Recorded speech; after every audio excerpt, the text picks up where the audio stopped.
আজকের আলোচনার বিষয়বস্তু হলো অজুর ফরজ সমূহ।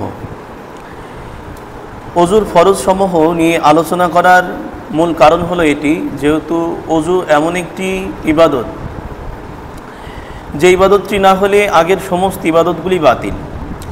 কেননা তামাম ইবাদতের মধ্যে বা সমস্ত ইবাদতের ভিতর থেকে নামাজ হলো সর্বোত্তম ইবাদত।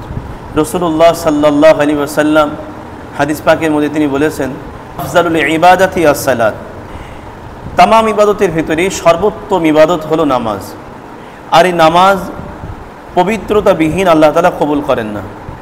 এজন্য নামাজের পূর্বে আমাদের সর্বপ্রথম সুন্দরভাবে অজুটাকে পরিপূর্ণভাবে আদায় করতে হবে। এখন আমাদের সমাজে বহু মানুষ এমন আছে যারা অজুর ফরজ সম্পর্কেই জানে না, এমনও বহু মানুষ হয়েছে। রব্বে করিম কোরআনুল কারীমের বলেছেন, ইয়া আইয়ুহাল্লাযীনা আমানু ইযা কুমতুম ইলাস সালাত ফাগসিলু ওয়ুজুহাকুম ওয়া আইদিয়াকুম ইলাল মারাফিক ওয়ামসাহু বিরুউসিকুম ওয়া আরজুলাকুম ইলাল কাবাইন। এই আয়াতের ভিতরে আল্লাহ তাআলা অজুর 4টি ফরজ সম্পর্কে বর্ণনা করেছেন। অজুর যে 4টি ফরজ আল্লাহ তাআলা বর্ণনা করলেন, নাম্বার 1, আল্লাহ পাক বলেন, ইয়া আইয়ুহাল্লাযীনা আমানু, হে মুমিনগণ, ইযা কুমতুম ইলাস সালাত, যখন তোমরা নামাজ পড়বার ইচ্ছা করবে, অর্থাৎ নামাজ পড়তে যখন বান্দা যাবে তখন তার প্রথম কাজ হলো অজু করা। আর অজুর 4টি ফরজের মধ্যে প্রথম ফরজ হলো ফাগসিলু ওয়ুজুহাকুম, চেহারা বা মুখমণ্ডল ধৌত করা। এখন এই চেহারা বা মুখমণ্ডল কাকে বলা হয়?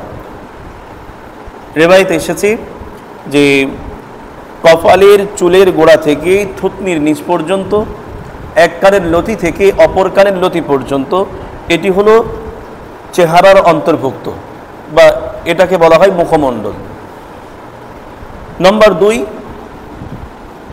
ওয়াইদিয়াকুম ইলাল মারাফিক, 2 হাতের কনুই সহ ধৌত করা, 2 হাতের কনুই সহ ধৌত করা।